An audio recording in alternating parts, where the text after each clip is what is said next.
you very much for coming here to attend this play reading of Asif Currimbhoy's masterpiece, Goa.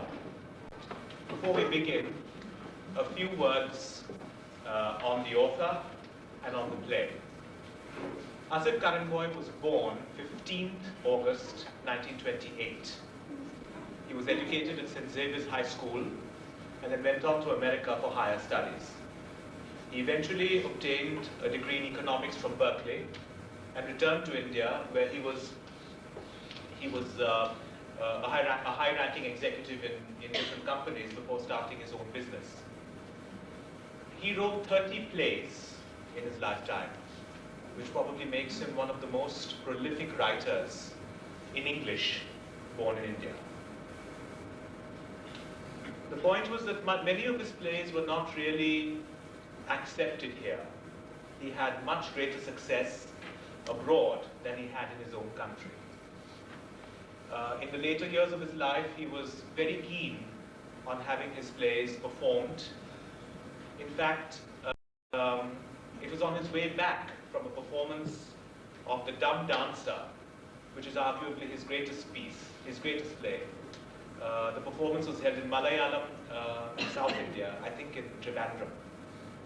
He met with a massive heart attack in Bangalore and passed away on June the 1st, 1994. We dedicate this reading of Goa to his memory. Goa is one of his finest works. It's a hypnotic work, a work of great power. It was premiered at Michigan State University and thereafter it shifted to Broadway for a run at the Martinique Theatre. It is probably the only Indian play written in English to be staged on Broadway. It also was the first, I think it was the maiden venture of the group Yatrik in New Delhi. And it was also performed in Singapore.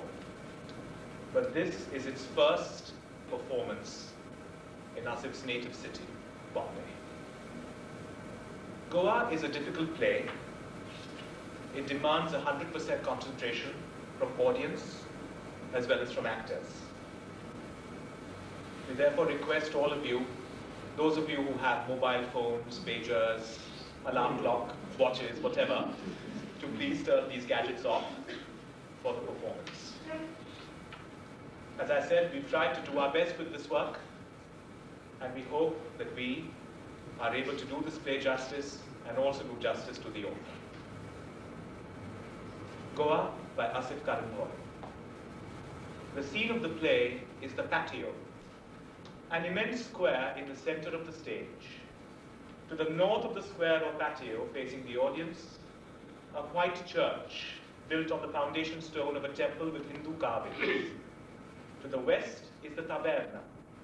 To the east, a trellised balcony with a partial view of the residence around which most of the action takes place. Some benches in the middle of the square, and perhaps a statue of Vasco da Gama.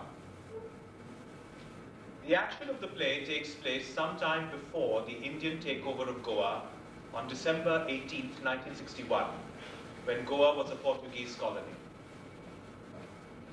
Act 1, Scene 1. Evening. A few characters sprawling on the benches. One can see that they are regulars who meet every evening at the patio. They form several groups, yet one group at one and the same time.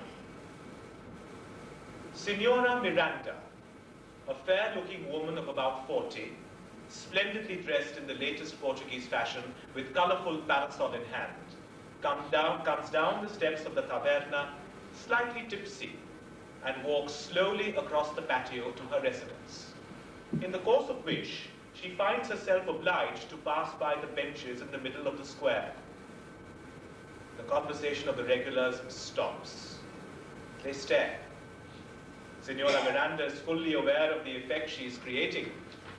She walks slowly and carefully to avoid showing any effect of tipsiness. As she passes the Vicar, and as she passes the administrator, she acknowledges both of them. But she ignores the rest, the local people, the Goans.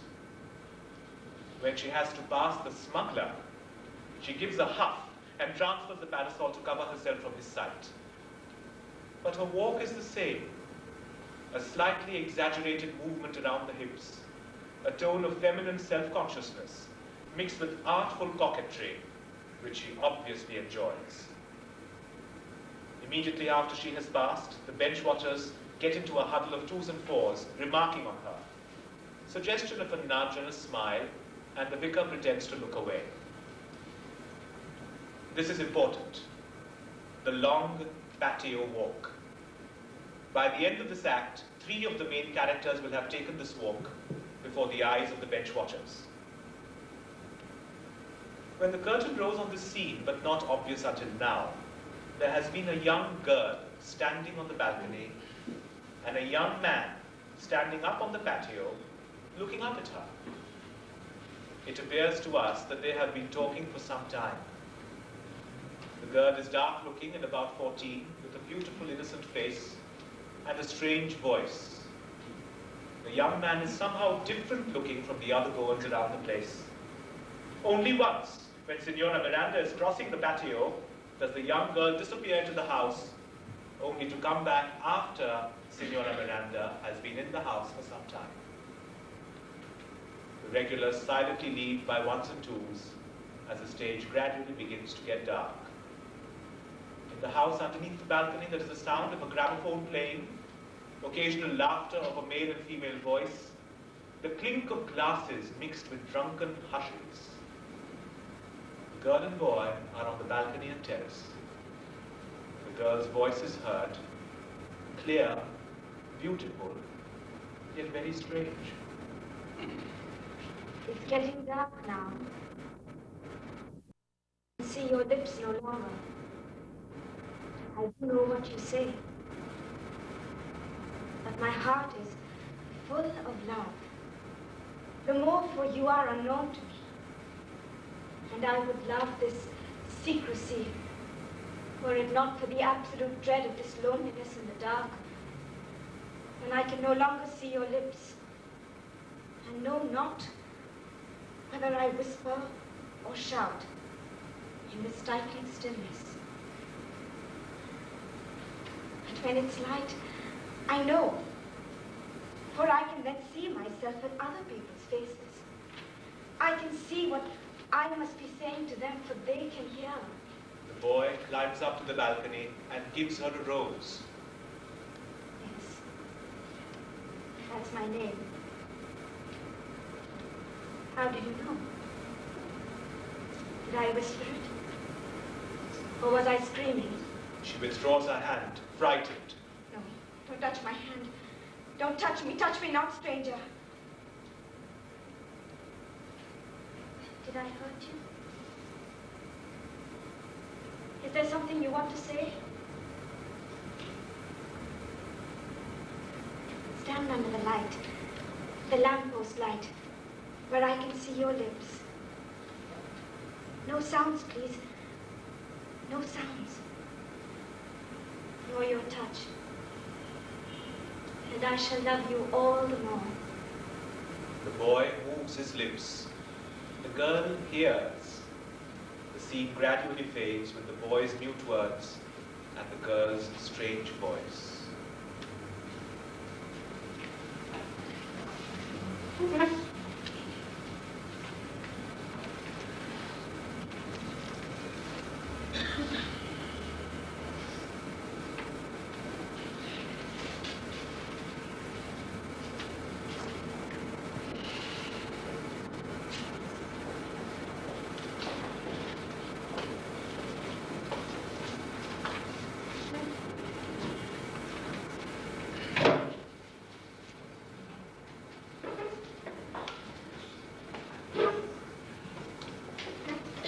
Scene 2, the following day.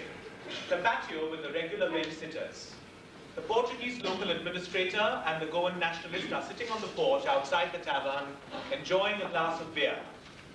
The old woman and old man, the Portuguese Vicar and the Goan Hindu are seated on the benches. In this reading, the same actor plays the Portuguese local administrator and the Portuguese Vicar. Similarly, the Goan Hindu and the Goan Nationalist are played by the same actor. The light grows on the Portuguese administrator as he speaks to the audience. Goa. Goa. This is Goa, my home. No less than Lisbon, where I was born. And when we, the Portuguese, came to India almost 4 centuries ago, we made of Goa an enclave. Ah. But my friend here, who calls himself a nationalist, insists we make this into a colony instead of a small part of Portugal. Then what even if we did? We feel the same way about Goa despite our political differences. This is Goa, my own, nestling amidst the green hills and valleys, the rice fields and rivers that make this a paradisial land. Look at the patio in front of you. This is the heart of each village in Goa. The White Cross, the taverna, the trellised balconies surrounding the patio, where everyone meets, the old and new, those alike and different. Like me and my friend here, the meetings here are always loud and lively with nothing to hide. On market days, there is all noise and bustle, sense and smell, a strange mixture of fish and flowers. Buxom, garrulous fisherwomen with smeat-selling sayus in their hair are busy enticing the wily customers to buy their delicious river fish. Oh, the church feast is a great day for the entire village. There is the village band with fair and fireworks, the smell of incense and fenny in the evening air, and at home, hot sorpotel and wines await the revelers. Rejoice, says the Vicar, for it is Dia de Festa. Ah, yes, it's always a day to remember. Ah, that's the Vicar there. Isn't he imposing? You mean who's he? Oh, he's a Hindu, a Goan Hindu. Oh, you should hear the two of them bicker. I'm afraid the Vicar is being converted. There is therefore a peculiar meeting point here of cultures and religions, of different political attitudes. I sometimes get the feeling that this curious imbalance cannot last, beautiful though it is. Time often seems to go either too fast or too slow, as though each were trying to make up for the other. I want time to stand still here. A break in the pensive mood brought about by the sound of the mouth organ. The smuggler is playing on the harmonica and dancing a quaint little tune all to himself. Ah, nice day. I always enjoy a glass of beer in the sun. Don't you ever work? Yeah, certainly. I'm here to keep you out of mischief. Your days are numbered, friend. There's nobody here who knows how to count. Yes. You made sure of that, didn't you? No. I give the people what they want, a glass of beer in the sun. Yes, like me. I like this too. But I want something more. You understand? Yes. And you won't let me have it. I'm here to keep you out of mischief. You're exploiting us. That's a dirty word. You're exploiting us. If you come up to my office, I'll show you. Some figures of income and expenditure. It's costing us more to keep up this colony than we earn from it. Oh, sure, we control the mining industry and all that, but it's nothing compared to what it's costing us. It's very well for you to get up on a platform and say that we're exploiting you, but you know damn well how content you all are. You're exploiting us, friend. I think we need a glass of beer. Waiter! Look how it froths in the sun. Beautiful. I go. Yes. We drink to that. Wouldn't you like to go home sometime? Yes. No.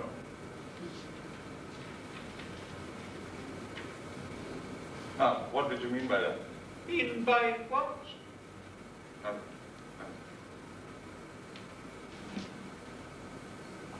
You know, sometimes when you don't talk, I don't trust you. That's why you're here, to keep us out of mischief. The way you talk, people would think I have no work to do but to sit out here and waste my time drinking with you. And what the hell do you think I'm doing here? Spending my time usefully? I have my reputation too with the Nationalists, and it does me no good to be seen drinking here with you. Both glare at each other, not trusting themselves to say any more. The church bells chime, and the vicar calls out to them from the church. Don't forget to come to church now, both of you. The Portuguese administrator and Goan nationalist wave back their consent to the vicar. The vicar turns benignly to his companion on the bench, the Goan Hindu. And when will you come to my church, brother? I worship from outside, Father. Why from outside? My temple, Father. You built your church on it. What do you mean? Look at the foundation stone of the church, Father. Look closely. That ancient carved motif is the lotus flower, and my God sublime. That was my house of God. Still is, my son. Come inside. No. The conversation shifts to the old woman and the old man. And the sea waters rose like mountains around the old city Goa. And the fires raged and pestilence came. But there was no repentance. The old man nods. Who would have thought this paradisial island where peace flowed like the pure water of rain would form dreadful avalanches of death and destruction? The old man nods again. Then the smuggler changes the melody deliberately, offensively. A bright, jarring tune. He dances half joyfully, yet with a sense of the macabre, and comes prancing up to the old woman, shaking his hips suggestively in an obvious imitation of Signora Miranda. Oh, go away, you filthy man. Me? Filthy? Why, you old crow. I give you satins and laces, genuinely smuggled at discount rates. I lavish cigars and beers and perfumes to the wide interior. Who said I was a smuggler? I'm a commission agent. Why, some of the best families are my friends. After all, it is I who risk imprisonment for them. But look at my clothes. The latest striped shirt from Portugal and pointed black shoes that set me up as the first in fashions in old-fashioned Goa. Certainly, I was filthy once. I never came from the landed Goan Christian aristocracy. I came from the fields and wore a loincloth. But I was smart. I can now speak Portuguese like the Portuguese, not the nationalist. I am more nationalist than the nationalist himself. I worship the church from inside and the temple from outside. I can tell more old wives' tales than all of you put together. So now I am rich. He plays madly on the mouth organ. The back doors of the bar open and a large man stands lurching with a genial, sheepish smile on his florid red face. This is Alfonso. If one had to type him, he'd be the Portuguese beachcomber type. Hello, Alfonso. Come and have a drink with us. Alfonso descends staggeringly, swoops his hand, and suddenly picks up the Portuguese administrator's glass and gurgles it down. Hey, that's mine! Hey, Chico! He puts up 3 fingers to the waiter Chico, does not wait for his drink, but moves on. Hey, come back and have another! But Alfonso moves on. He takes the long patio walk to where Signora Miranda waits on the balcony, her head tossed up with pride and admiration for her man. The action now is transferred to the house as the rest of the patio darkens. Alfonso! She kisses him long and tenderly. You smell of drink, but kiss me again. And have another. Kiss or drink? Both. That's my girl. Girl. I am your girl. Yes. I'm also your mistress and your wife. Yes. But then I should be called Signora Alfonso. All in good time, my dear. All in good time. It's not as though we were merely having a good time, is it? No, of course not. so I know how to give a good time too. No, the best. The best crew I've ever known. Now, don't be vulgar, little boy. Little boy? Little boy? That's why I can call you little girl, but I know you're whacking big. I guess it's age that gives experience. A hell of a lot more goes with it too, Alfonso. We should know, my love. Right here. Take, for example, you. Me? What gives you so much experience, Alfonso, huh? Little girls? A big hulking man like you. You should be ashamed of yourself. Well, you'll admit. Admit what? Well, youth is youth. You're getting very profound, Alfonso. Where's that drink? Here. Give it to me. Uh-uh. I said give it to me. A little bit then, a little. You've got a long evening to go. That's right. We've got a long evening to go. And too much drink spoils the fun. And too much drink spoils the fun. Oh, be cheerful, Alfonso. I love you that way. It's so much fun, then. Be cheerful. Oh, my, they tell me about Portugal. Wonderful Portugal. Oh, wouldn't I look beautiful there? And young, too. The climate does things for your skin. Makes it firm and tight. For you, my dear, like Rosie. Rose. I said Rosie. Rosie, pink and red. See how white my skin is? Turn pink and red. Like a lobster. You see me when I get flushed. Then I'm like them, am I not? Rouge? Yes.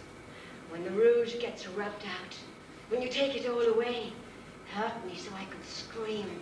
Then you see me coming, real. What do you want, Maria? Oh, I want you. I want you, Alfonso. You make me feel it. I'm in heaven. Portugal. I'm there. Though I may never have been there before, walking on the patio with my heels clicking and the young men looking at me admiringly. Noblemen from the aristocracy, admiring Signora Alfonso. You then walking next to me, holding my Pomeranian dog with arms linked in mine, smoking the strong cigar. It reminds me of my former husband.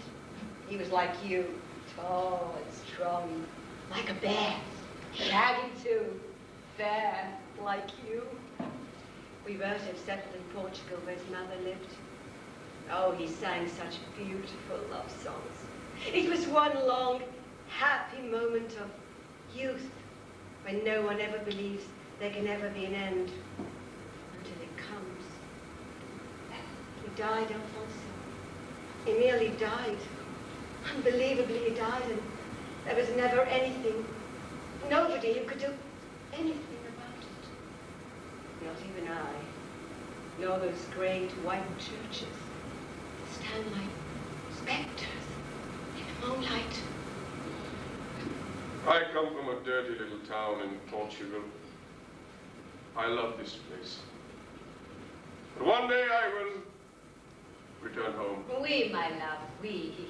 What would you do there? No long patio walks. The one here is good enough. No, don't say that. I hate it here. I dread having to cross that patio. Day in and night out is like something predatory. Portugal is only pretty to you because it is far and unreal. Yes, because it is far, far away from here. Not because it's unreal. My mother told me stories about a house. It was real. Or else I wouldn't have believed it. What about your father? My father, he also came from somewhere around there. And he told you little stories? Bedtime ones? Yes, like you. He was another like you. They all come like you. Men. And how different are you as a woman? Why, Alfonso, you're not so drunk after all. Oh, what's all this sob stuff, honey? Let's dance. Put on that record. Give me a sip of that drink. Ah, that's my girl. Let's both get drunk as dodos. And paint this bloody town red. I've got something for you, love.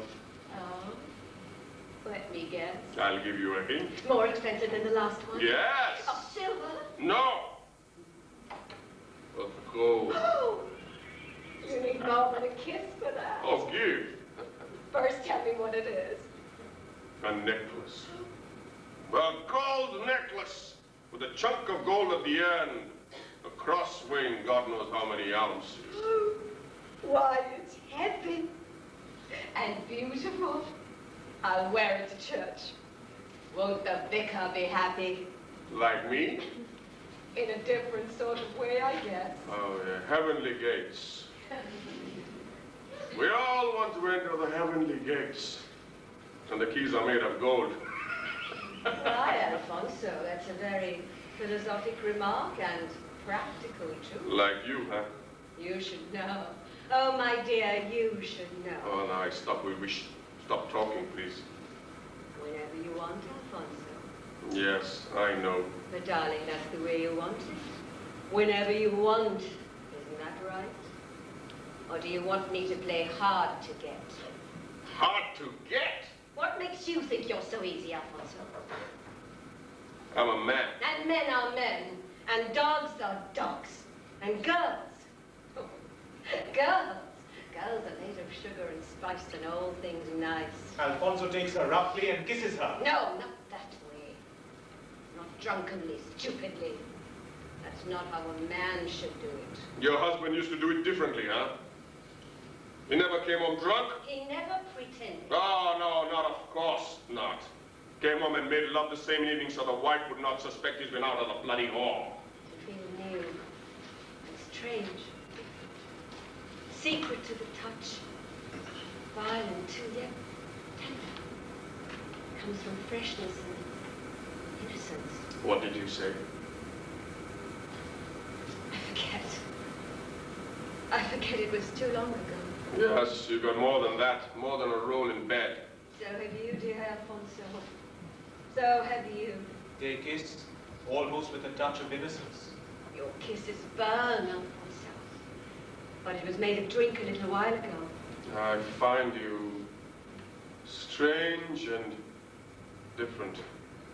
Not the same woman. Is that the only reason why your kisses burn? Must it always be strange and different? No, I don't know. I just do what I feel. That's nice, Alfonso. In a way, it makes things so much easier. Come. Sit with me by the couch. My, what a thick mop of hair you've got. Like a boy. What were you like as a boy, Alfonso? Tell me. Oh. I was hot-blooded. That I know. Tell me more. Kiss the girls and make them cry. More likely you made them laugh. Except when you left them, I suppose. Why should I have left them? Left them and came to Goan. Oh, that. Alfonso, Yes. will you promise me something? Sure. No, I mean really. Really what? Really promise me something. Sure. That you'll never leave me and go back to Portugal. Why would I ever do that? I'm quite happy here. Got a lot of friends, and I'm comfortable here. Nothing costs very much, and it's easy being Portuguese. You know what I mean. So I like it here. But it can't be forever, Alfonso. I mean, you can't be living like this forever. Why not? Plenty to eat and drink, no worries. But wouldn't you like to do something, Alfonso? The local administrator gives me a job or two from time to time and pays me handsomely. Yes, because he doesn't want you hanging around with nothing to do and no money. It wouldn't do any good to see a Portuguese doing that. Yeah, perhaps. Would you like to go back home? Maybe not such a bad idea. Sometime. Something of the early life always sticks. But I suppose it's never the same again. You can always make it that way. I know, Alfonso. You have a lot of determination when you want to. You think so? Of course I do. I know so. You can do any job if you put your mind to it. Even the administrators. Why not? You mean I could really take over for the administrator if I really wanted to and live like him in that Huge mansion? Why not, if he were to return to Portugal? What has that got to do with it? Quite simple, Alfonso dear. You'd have to qualify for his post. It would require training and work in Portugal before they sent you out here as the administrator. Oh, is that so? That wouldn't be too hard, I suppose. After all, I got a lot of experience here. But imagine, Maria, the big house, all those servants, the grandees. Then and only then would I return to Goan. Yes, that would be wonderful. And all that cellar of wine. I'd call my friends over every day. Which friend? Oh, anybody wants to be friendly.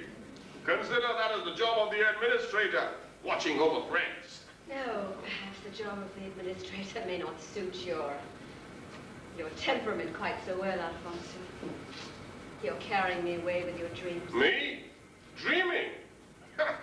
I can do anything I put my mind to. Remember anything. Yes, Alfonso, I'm sure of it, but let's start small, shall we? Anything regular? Not when the administrator finds it necessary from time to time. You mean a job, don't you? Yes. Here? Yes. No, not here. No, not here. We can start anywhere, but not here.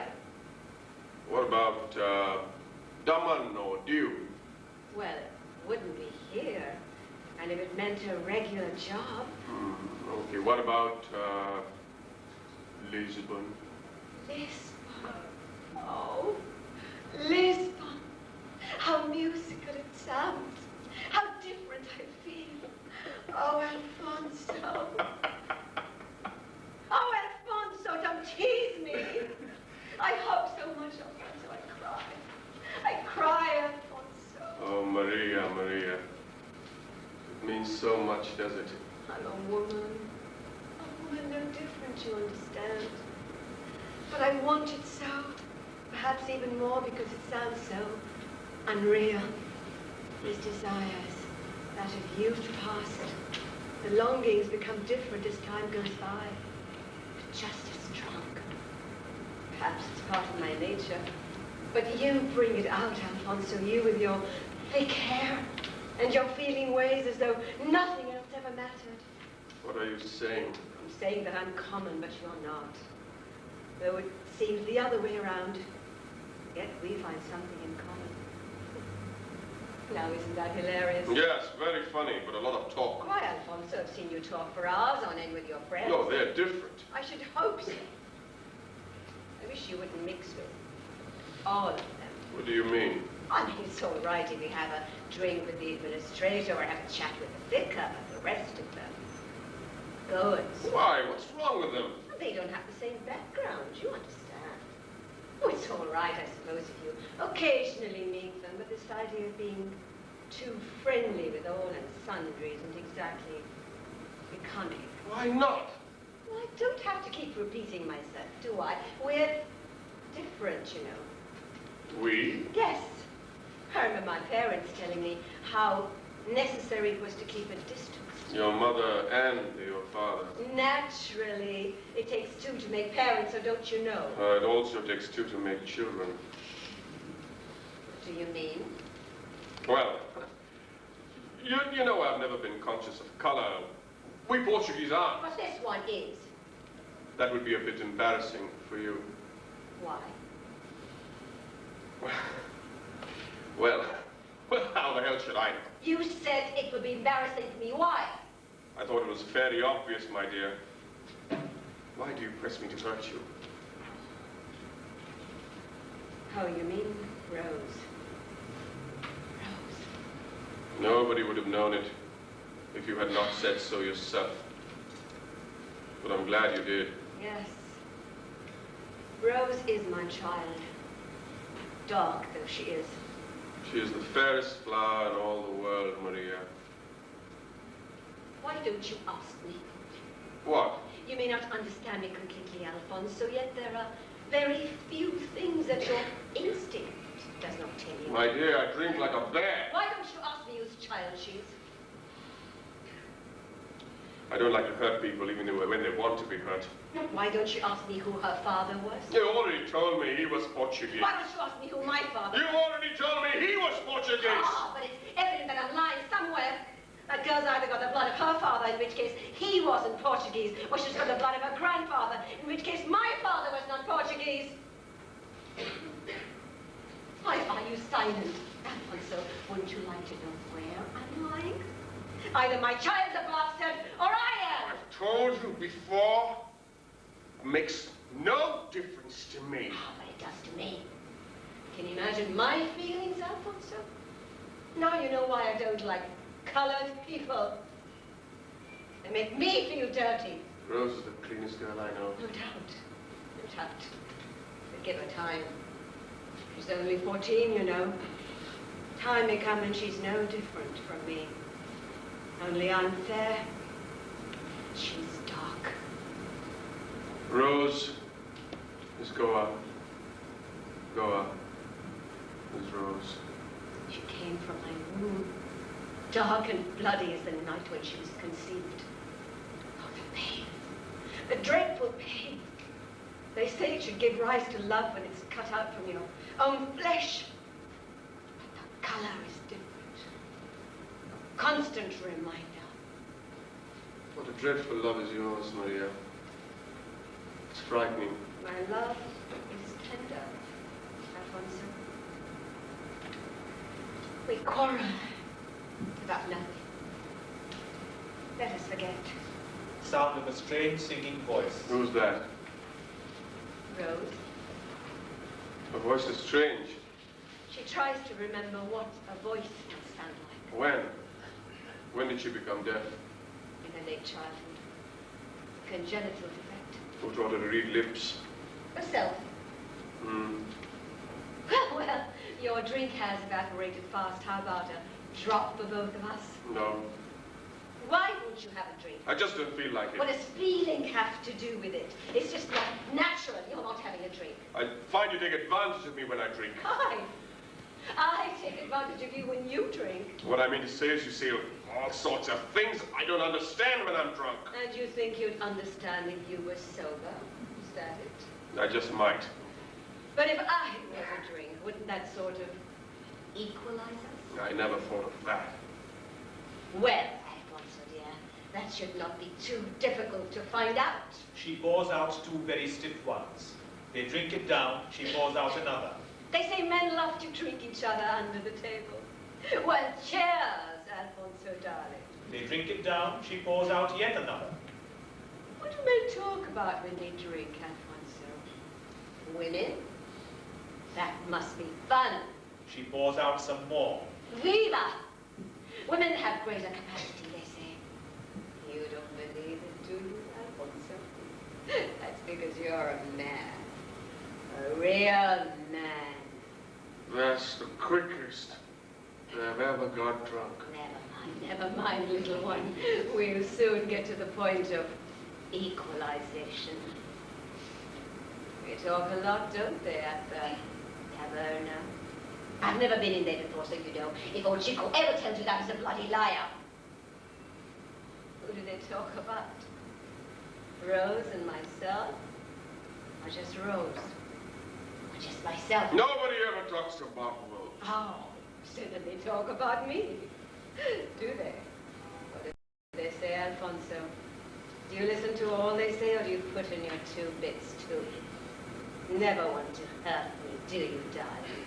You great sweet bull. What have you got at the back of your dirty little mind, you ox?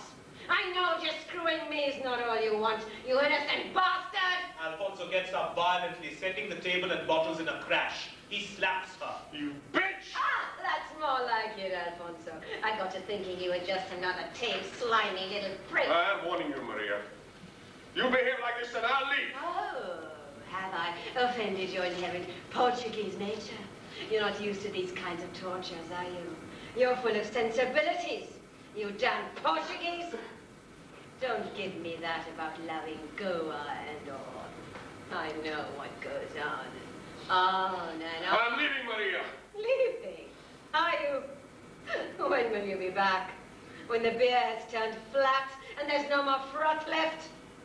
When your barge on, no more man talk left to be done. When your crude, dull desire hungers for women's flesh? I am leaving, Maria! Good. Leaving? Leaving? No, you can't leave, Alfonso. You won't leave. No, you promised me you wouldn't. You said you'd take me along. Take me then. To you or Lisbon or I don't care wherever. Just take me. He's about to leave, but she grabs him. No, stay a minute. Just a minute. I swear to God I won't leave you long if you don't want to. I swear to God. Rose! She goes out and returns with Rose. Rose? Look at me, dear. Rose, we've got a guest. He wants to go, but I want him to stay. You understand? He talks a lot about you. Calls you an innocent, white flower.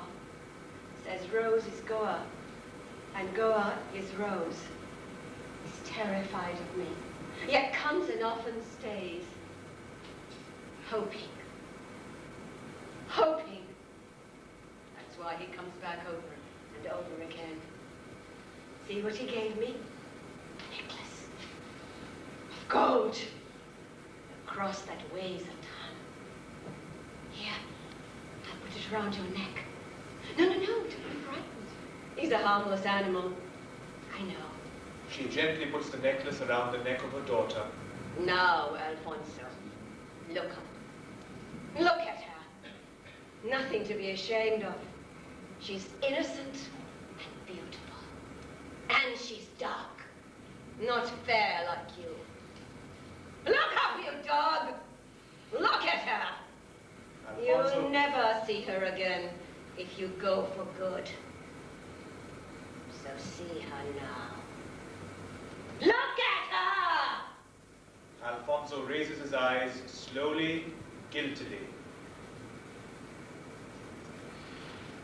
You beast! You horrible beast! He gets up and goes out. Signora Miranda turns her daughter's face around and looks gravely into her eyes. He'll be back.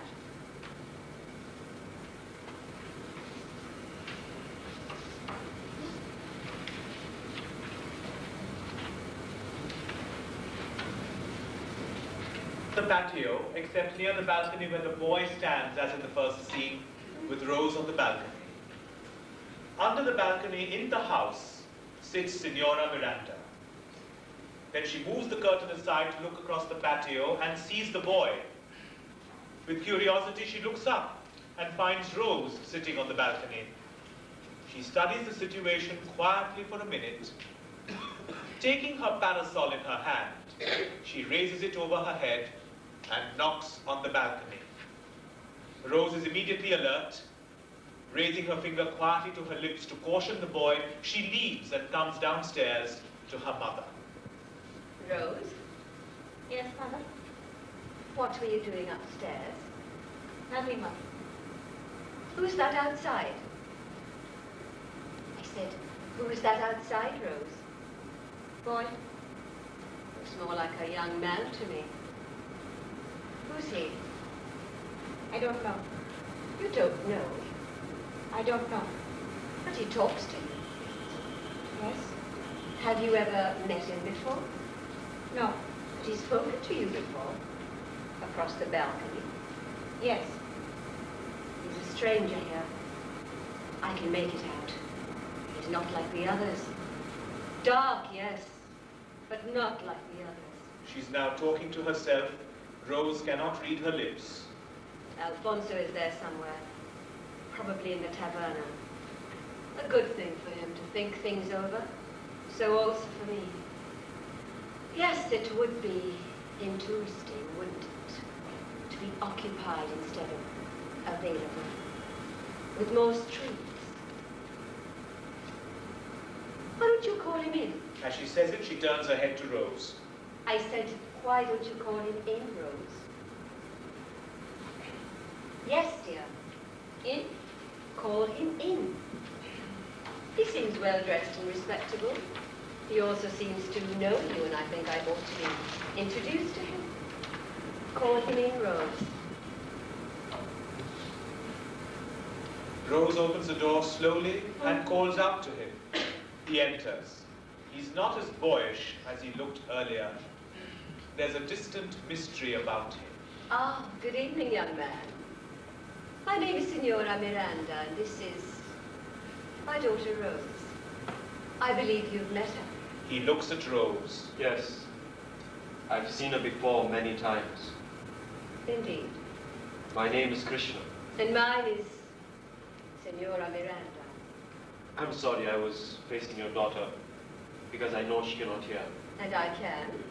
Yes. Won't you sit down, Mr. Krishna? You're a stranger here, aren't you? Yes. I recognize that at once. The first time I saw you. Won't you have a drink? Some whiskey, perhaps? Thank you, Senora Miranda, but I don't drink. Maria. Maria, then. I don't like formality. It comes in the way of being occupied. His gaze again turns to Rose. Your daughter does not talk much in your presence. Well, Rose? You're confusing her, Senor. Maria. She cannot look from one to the other so fast. It takes patience, doesn't it, Rose? Care, and a lot of patience.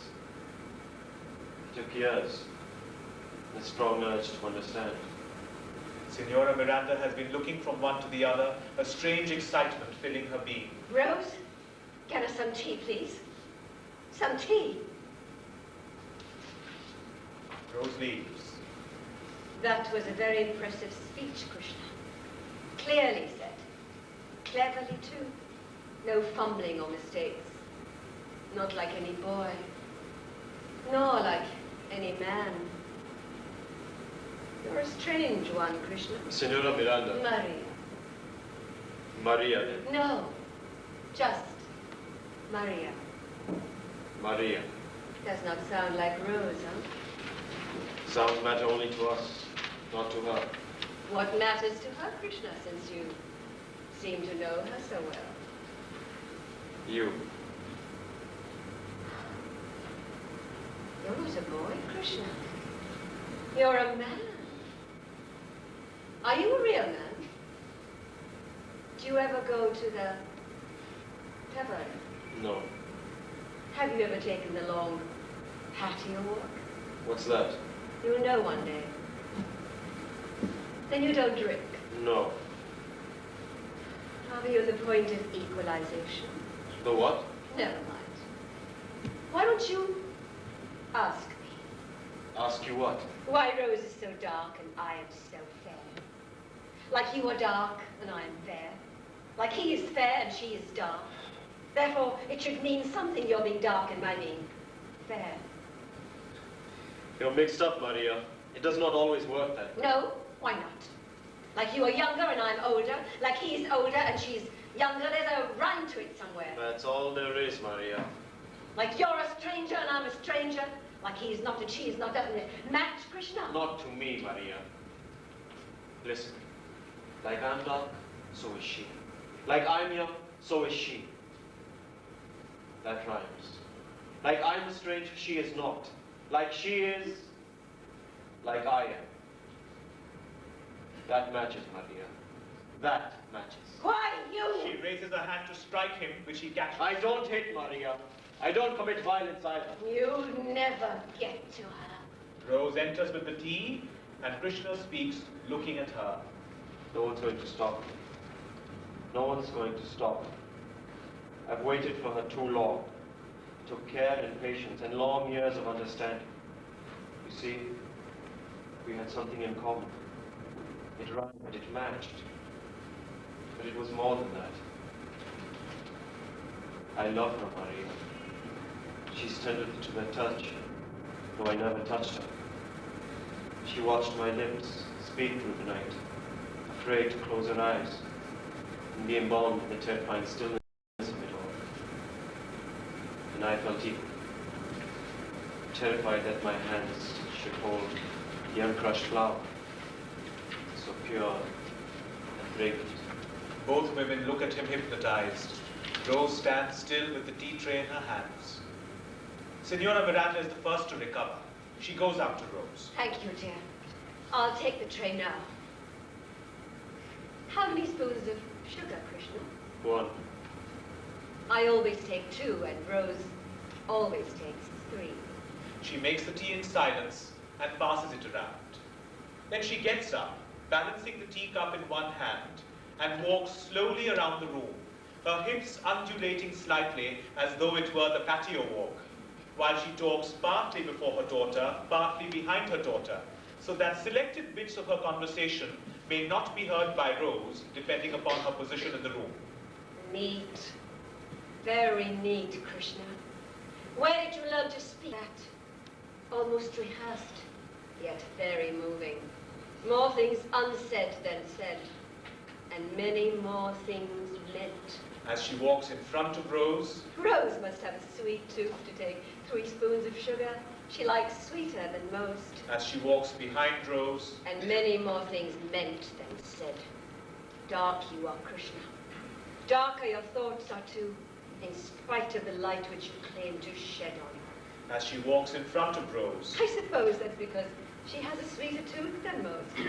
That's how she remembers her voice. It's just like a taste in her mouth. as she walks behind Rose, It's not going to be easy, Krishna. You see, Krishna, I come first. Like 2 spoons of sugar before 3. No one's going to stop you, Krishna. But you'll have to pass by me first. she approaches Rose. Hear me, Rose. I speak softly, but you don't need sound. You only need me. Understand? I've got a guest here. He wants to stay, and I want him to go. Tell him to go, Rose. Tell him to go.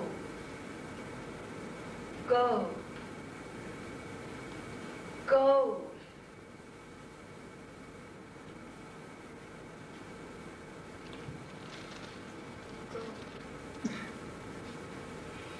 Go. Go, Krishna, go! Beast. You beast! Ah, what happened, Krishna? What went wrong? What became of your calculations?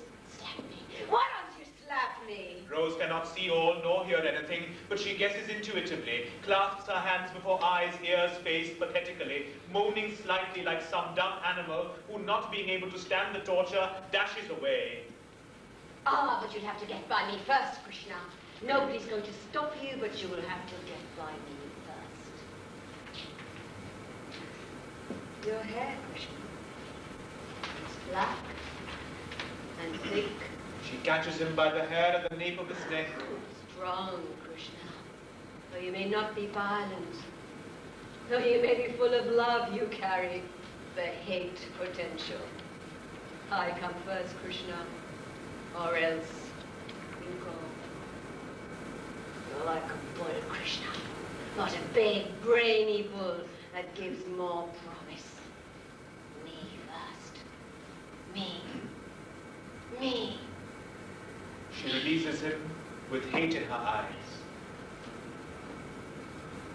Go then, Krishna. Go. I know you'll be back. The door bangs open and Alfonso lurches in, almost totally drunk. You've come back, haven't you? I told you so.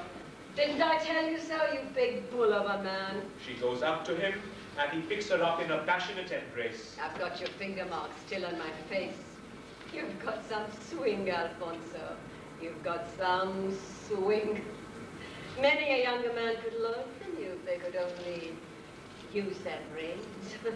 If they could only use their potential. Of which you have none, you dear ox. Rose. Rose. All in good time, you impatient virgin.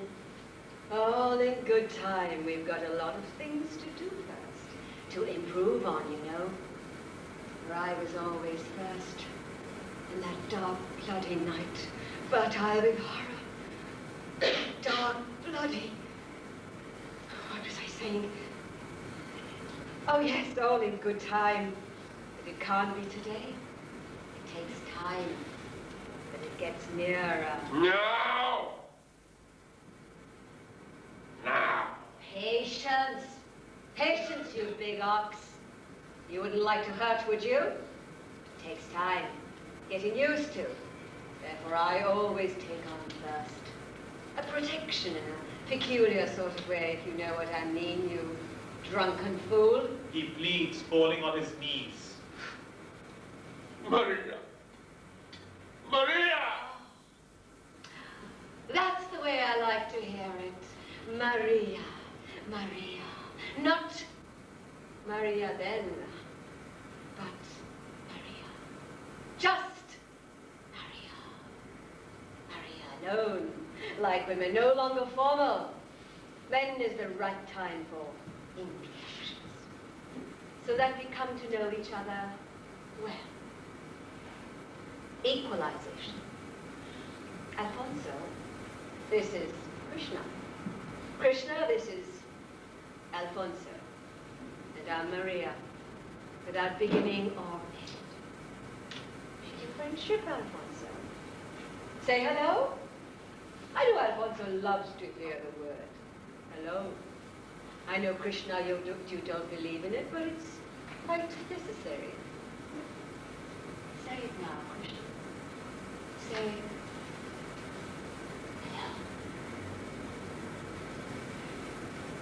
hello. Hello.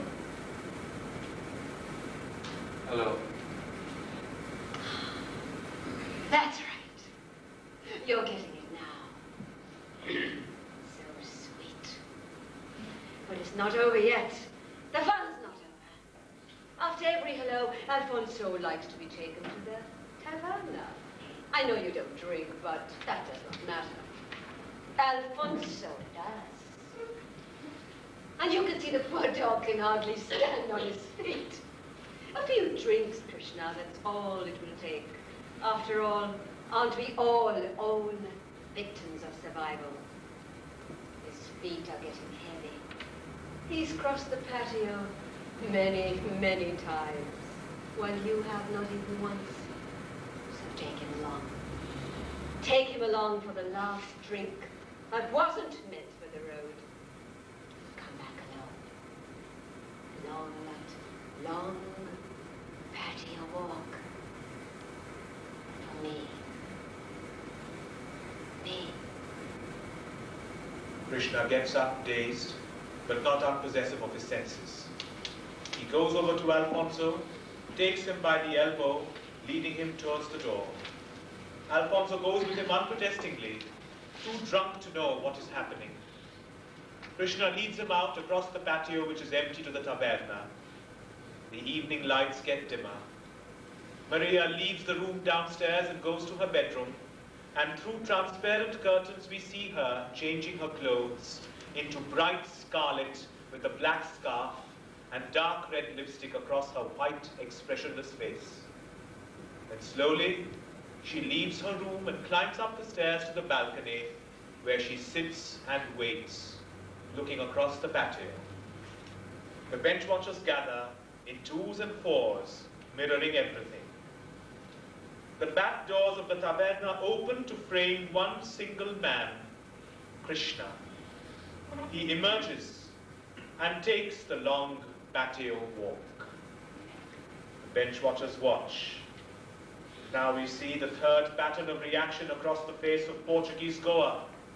Hate, distrust, and fear of this stranger, not too unlike them, but an outsider nevertheless, an unknown element, much too unpredictable, yet outwardly calm and peaceful. Krishna takes the long patio walk, looking neither left nor right, the bench watchers silent and pale, while he walks slowly, calmly, peacefully towards the balcony, towards where Maria sits and watches, then stands as he approaches and enters her house, herself with a proud and triumphant smile written across her face. Curtain. We'll have a small interval for 5 or 10 minutes.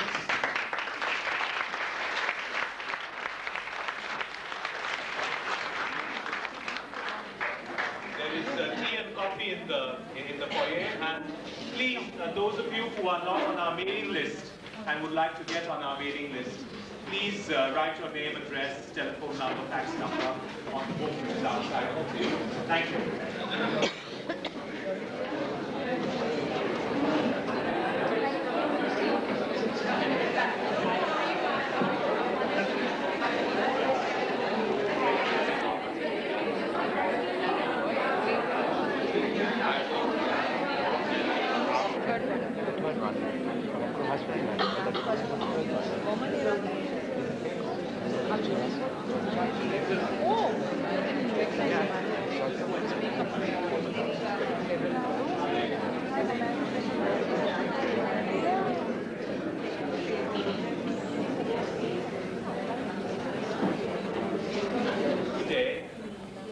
The patio with the regular bed-sitters. The Goan Nationalist is seated across the Portuguese administrator with a glass of beer in his hand.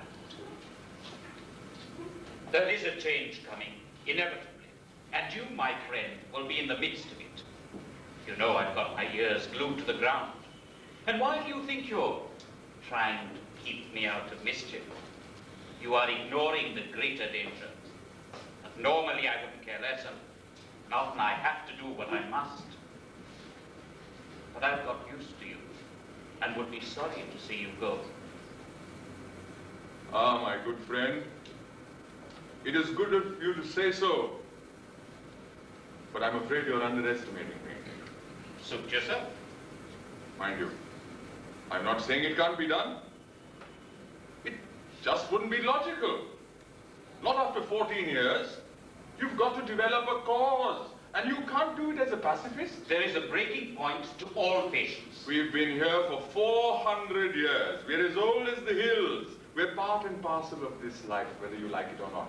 I don't see why you shouldn't like it. It's not as though we're obstructing you. Except that there are limits, of course. Ah. Yeah, but there is no such thing as limitless freedom. You know that as well as I do. But there is such a thing as liberty. Yes, and how do you get liberty? If it is not given, then it must be won. Yes, and how would it be won? If need be, through liberation. You mean through invasion? Call it what you like. I thought maybe you were going to say self-determination. We tried that and failed. I thought maybe you were going to say satyagraha. We tried that too. We tried passive resistance and failed. Liberation is a dirty word to me. Like exploitation or invasion. I wonder if you will come to the same conclusion if it should happen that one day I am not here. You were never before that much concerned about means to an end. Ah. But that's because I never pretended. If there were ever any violence, I would not like to see you hurt. All right. Strange that we should be on different sides of the fence, and yet have so much in common with each other. I told you, we are part and parcel of each other's lives. And yet it is inevitable that we break away. There's bound to be a reaction, of course, but that again is unavoidable. We do it for the larger good of the larger people in the long run. Everything you say sounds like an expediency, bringing in an outsider, an unnatural alliance. Perhaps, but a necessary one. There's nothing you can do to stop the basic desire. Now you could float this enclave in milk and honey, and yet we would want for ourselves with all our hearts that abstraction. And no one will be able to stop us, even though we may be ruthless to ourselves and others in getting it. And if freedom cannot be won alone, I'd be willing to join the devil himself to get it. That way, you will lose what you want most. Maybe. But there's nothing I can do to prevent it either. You. We are compelled within ourselves, you understand? Frankly, my friend, I do not know who is right and who is wrong. Or even whether I should bring moral values into judgment. Let us drink this beer while it lasts. Look at the broth shining in the sun. beautiful. Like Goa. The action shifts to the Vicar and the Goan Hindu. When are you going to come into my church, son? I? Will it remove caste distinction? All are equal in the eyes of God. Then why is it that the Catholic Brahmin looks down upon the non-Catholic Brahmin, and the Portuguese Catholic looks down upon the Jesuits? These are social evils, not religious ones. One thing or another, it's all the same to me. But tell me, Father, why don't you come to my temple? Beware. Beware the wrath of God. Invading armies, death resurrected, thunder and lightning, limitless catastrophes. The old man nods. It will strike. She waves a finger overhead to the cross on the top of the church. Out there. The old man nods again. The smuggler plays the mouth organ once again desolately. He dances an unmerry tune with false, unmeasured steps. Me? I live off the fat of the land. And if there's no fat, I scrounge of the dustbin like an emaciated cat with a full fishbone stuck in her mouth. So, if smuggling should come to an end, why then, I shall stick my head in the dustbin to find other ways of subsistence. But I shall not go back to loincloth into the fields. For I have now developed the rich taste of a parasite. A tourist guide, a swanky hotel, an industrial boom, a political party, a municipal campaign, a prohibition era. All this means money to me. Cutting corners, of course. And if you should object, I shall have one on you. For I am the necessary evil, the safety value of the nation, where corruption, linguism, communalism breeds. So let me free or keep me in bondage. Either way, I flourish. A harmonica laugh covering the full octave. Playing the mouth organ first with the right hand and then with the left. You see? I'm ambidextrous. The scene darkens and begins to brighten inside the house of Signora Maria, where the action is transferred. Krishna is lying on the sofa with his head on the lap of Signora Miranda. Isn't it nice? I feel relaxed. Like I had surpassed the point of equalization. Krishna, you're a sweet boy. A passionate child. Satisfied? I wasn't sure to start with. Like all burning curiosities, I was afraid of hoping too much. Oh, but I was proud of you. Proud when you took that long patio walk. I was proud of you. You looked more victorious than proud. What's the difference? Victorious myself, proud for you. I saw them look at you sitting on the benches, the vultures. They were afraid, Krishna. Afraid of you. They didn't hello and act pals with you.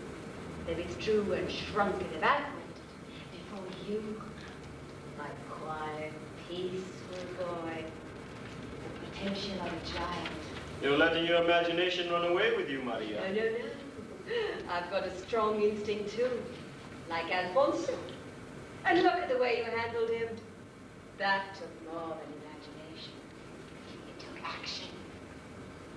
It also took a bit of help from you. Oh, don't you remember, Maria? Oh, there's no harm in a bit of competition, is there, Krishna? Between who?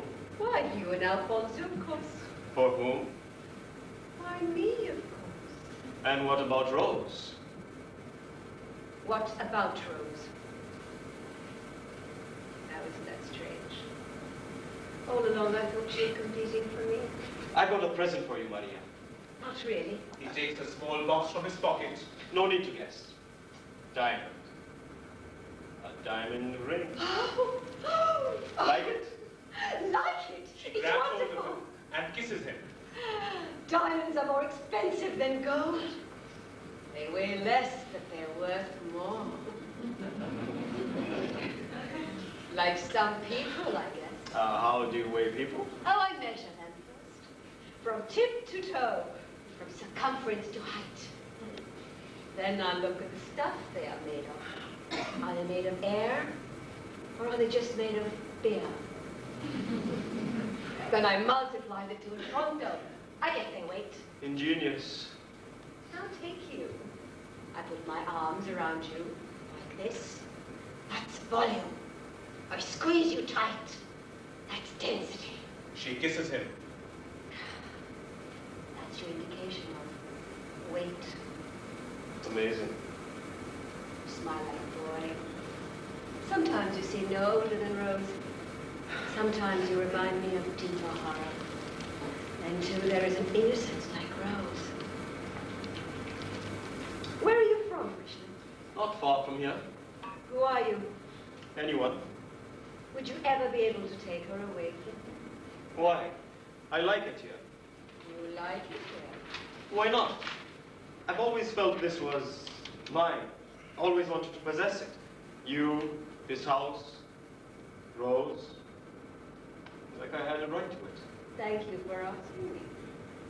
I've never hidden from you what I wanted, Maria. I never looked at Rose with a feeling of guilt. Now we've got something in common. You call it equalization. We'll get used to the rest. Because you know, there is something more I want. Patience. That's what you said to Alfonso, didn't you? Patience. So he would play up to you to feel more secure and hopeful. Well, Maria, I've got patience too, but I don't whine like a dog. And I don't make halfway bargains either. So remember that, Maria. God, you've got density. You're made of stone. You're wrong there. I've got a heart that yearns, but I've been soft too often. It develops calluses. Not dead calluses, but calluses that burn. There's a long way between here and upstairs. I know, but don't try my patience too long and don't take sides. You may have white skin, but so also have albinos. That doesn't prove a thing. What do you mean? What do you mean? You've got shades of black within you, Maria.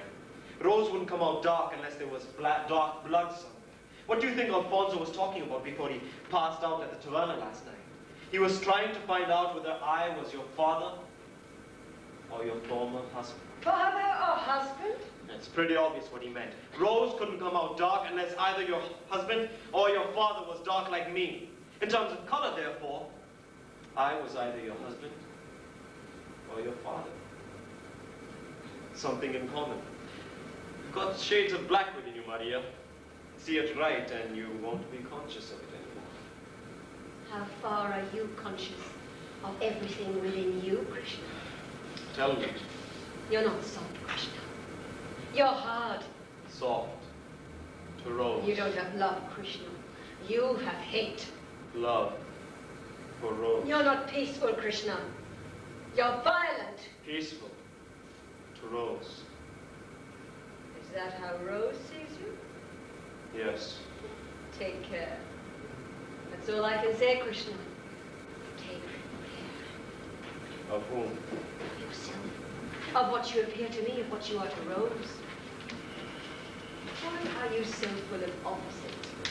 Soft and hard, and love and hate, and young and old, and peaceful and violent. Yes, you have potential.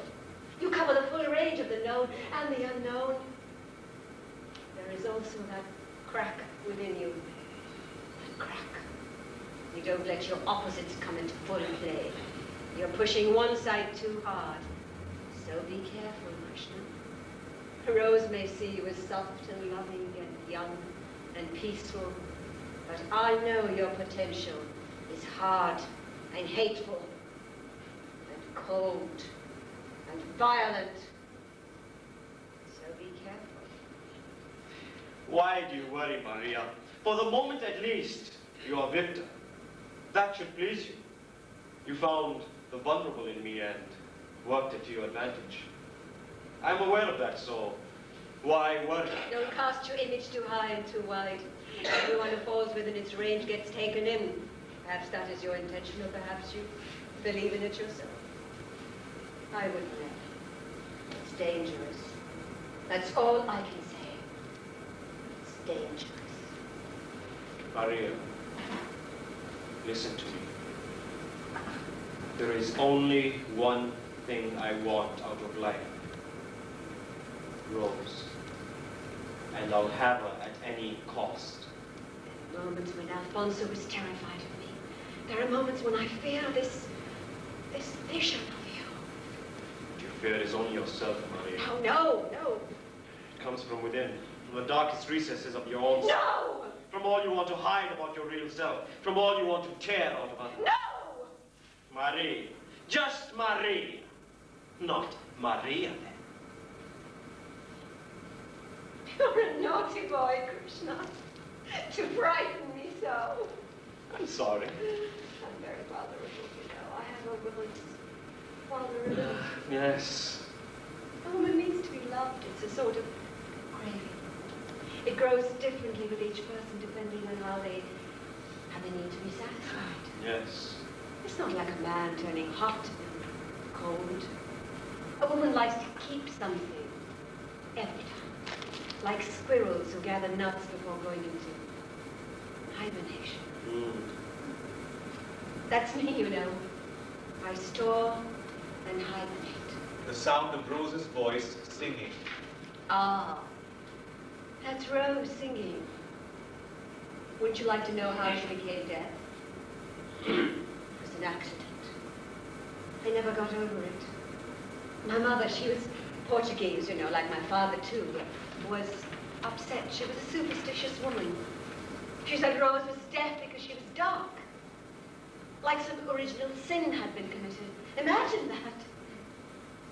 That's why I always thought Rose's defect was congenital, having been originally there rather than by accident. You know what I mean? If something is inevitable, it becomes congenital rather than accidental. No. Either you were responsible or you were not. But my dear, that's saying quite a lot. It's also saying nothing. Rose is growing up to be an independent child. I'm not responsible for her. Sometimes I wonder what will become of her after I'm gone. How I don't think we'll ever be segregated. Cut out from the same flesh we were. I saw her coming out from my womb. When she was born, dark hair. It emerged like a black fountain from the impure spring. I kept wondering why they did not wash her. Wash her clean till they put her to my breast and the milk ran dry. The bud unfolded itself like a flower. That's why I called her Rose. The color of blood that broke when she was conceived. Now you understand why she's immaculate. Purity like the rose flower always comes from the dung-filled soil. The doorbell rings. Maria starts. I wonder who that could be. She opens the door and large Alfonso stands framed in it. Hi, it's Alfonso. Hello, Alfonso. Come in. Come in. Don't just stand there like some statue of Vasco da Gama. Come in. I know I get a sense of repetition, and yet something is missing. Oh, I know now. You're sober. Alfonso, you are sober. What's he doing here? Now, don't be rude, Alfonso. He's my guest. Same as you. He wants to stay. Same as you. Isn't that cozy? For whom? Hear that, Krishna? Who said he was dumb? He's got the instinct of a horse. You're a cow. Alfonso excelled in repartee. Come, darling, come and sit down. Let's have something to drink. Shall we have some tea? With 1, 2, or 3 lumps of sugar? You're crazy too. I am all that and more. Alfonso, dear, I have mad moments of you. And Krishna. It's flattering, you know, to be courted by both of you. Occupied. Not available. Alfonso, gaping, looks at her. Oh, shut your mouth, Alfonso. You look so stupid. You should be strong and silent like Krishna here.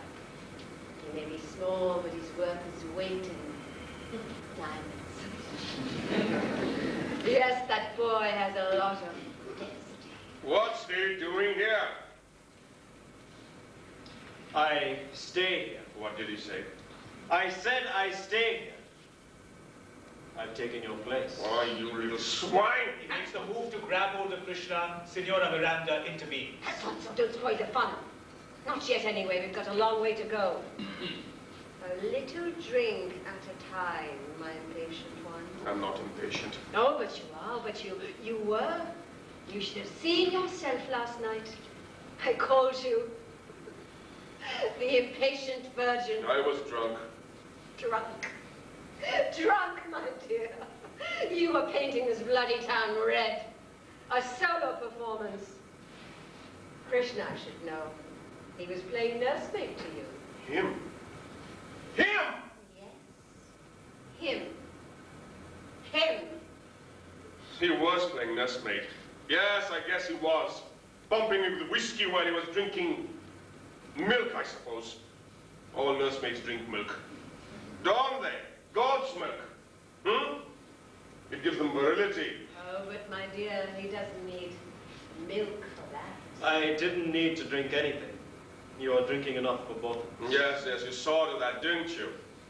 But I've drunk for more than two people at a time and I've never passed out. You were in a delirious condition. Oh, there's something of a Mickey Finn in you. Ah, you've got it, Alfonso. Right instincts. I always said you had right instincts. Yes, he certainly has that in him. He can knock anyone out cold before they know it. I'd like to see him try. No, Alfonso. Just as he doesn't drink, he doesn't fight either. He says he doesn't believe in violence. If he finds you objectionable, he just won't cooperate with you, that's all. I don't need his bloody cooperation. Oh, but he's so sweet, Alfonso. He wouldn't harm a fly. Look how young and innocent he is. He stands for principle. For what? Principle. Principle. The rights and wrongs of life. What he wants is rights. What he can get is his. So he wants this house. And everything and everyone in it. And he says he's been patient. But he does not intend to be patient any longer. He says he's waited for 14 long years. Now, what do you say to that, Alfonso? Over my dead body. Over my dead body! Signora Miranda takes Alfonso in her arms and kisses him. You're my hero, you big, ruddy, brainless bull. You are my hero. She kisses him again. Krishna gets up from the couch, slowly, deliberately. Well, I'm glad you had your say. Exactly what you wanted to say, leaving the real truth of the situation unsaid. And you're just the kind of sucker, Alfonso, to swallow it all, hook, line, and sinker. She's using you, you fool, like she's using me. Whose idea do you think it was, that last drink for the road, in the taverna across the patio, with your feet already heavy as lead, needing only that last drink to put you down? Yes, it was I who took you there, more intoxicated than you yourself, more under the compulsion than you were when you begged on your knees like a dirty, whining dog. Who stood triumphant at the balcony? Well, I took that lonely walk, spilling my guts on the road, too ashamed to stop and pick them up, for fear that I might lose myself further. Closing, shutting out, killing that one instinct of pure love, which had to be hoarded in order to get to pure love, staining itself on the long, long way, leaving me no better than the both of you. You bastard! I won't go into your antecedents, Maria. But just in case your big bull still appears a hero, I think I should tell you a thing or two. So, he lived in this house before me, did he? Well, what did he do for you? Did he make love to you for yourself? Or was he imagining someone when you wrapped your legs around him? And when he drank, you thought he was charming and amusing. Have you ever seen him drink at the taverna? How do you think he makes his friends there? Comparing, Maria. Comparing. Like game trophies hung on the wall. And now, He comes here and you fall into his arms. Even you must know what that means. Look into his shifty eyes, Maria. Even you must know what that means. You said enough, boy! You said enough now! And there's the last thing you'd ever say. Not here. We meet at the Taverna tonight. At the Taverna. Tonight. I choose my own timings, boy. No, Alfonso, no, wait. You didn't believe a thing he said, Maria. Maria, he's a bloody liar! Maria, he's a stranger. I'm not. I've been with you many years, Maria. I don't know. Lisbon. Lisbon, Maria. I'll take you to Lisbon. Remember the musical sound? I'll take you away, Maria. Oh, Alfonso! I may not have done much for you, Maria. But I'm used to you. Oh, Alfonso. You know I am. And you know me well enough to see through me. You know I never designed, I never meant ill. Yes, Alfonso, yes, my love, I know that. I know. Ask him yourself. This principle you said, huh? Ask him to speak the truth. Well, boy, speak out! You have plenty of words to say when you want to say something. I warn you, Maria. Be wise of your choice. I'm afraid. Afraid of your choice? Of you. Alfonso, tell him to go. Before Alfonso can say anything, Krishna moves swiftly and dashes upstairs to Rose's room. Stop him! Wait! Rose must decide. Rose! Come here, Rose.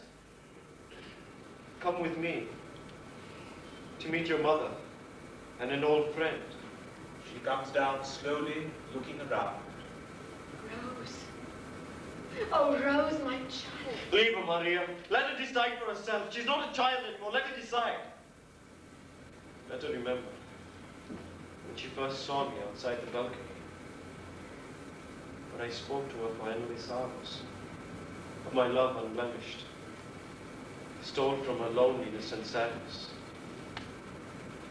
Gave her a rose in hand which said, "Touch me not, stranger, and I shall love you all the more." Rose goes towards him. Wait, Rose. Don't listen to him. And we did love each other all the more. In a simple pantomime. Myself speaking unspoken words. Herself remembering her most precious words, which flowed like a clear shaft of moonlight through the still night. Rose is within touching distance of him. No, Rose, no. Don't let him touch you, Rose. Don't let him take you away, my child. But Rose advances and is almost in his arms. Wait, there's something you ought to know. He lies. Can you understand me, Rose? He said a lie. He told a lie. He said his love was unblemished. But it's not. It's not. It's blemished. He's hard, his love. He said so himself. He stained it. He's hard it. To me. Rose raises a hand to her mouth to stifle the scream. Krishna's face contorts with fury. He flings himself towards Rose, crushing her in his arms. You're mine, Rose, you're mine! Don't touch me! Don't touch me, stranger! I shall hate you! Krishna won't let go of her. Alfonso catches hold of Krishna and flings him against the wall. Krishna gets up painfully, but does not attempt to strike. Fight, man! Fight! But Krishna won't fight. Alfonso knocks him down again with a vicious blow. No more, don't beat him, please, let him go! Krishna stands, blood flowing from his face. There is hate in his eyes. His face is, now, old and hard and violent. He goes to the door and turns round, looking at all three. We meet tonight.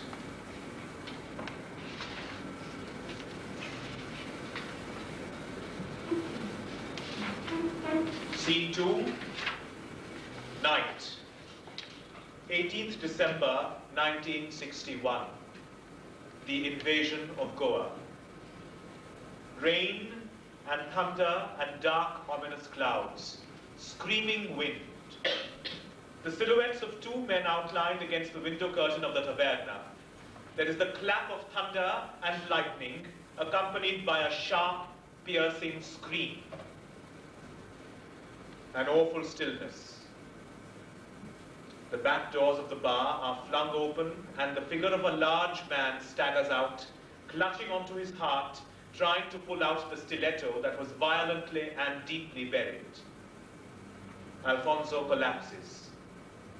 Slowly, another figure emerges from the door of the taverna.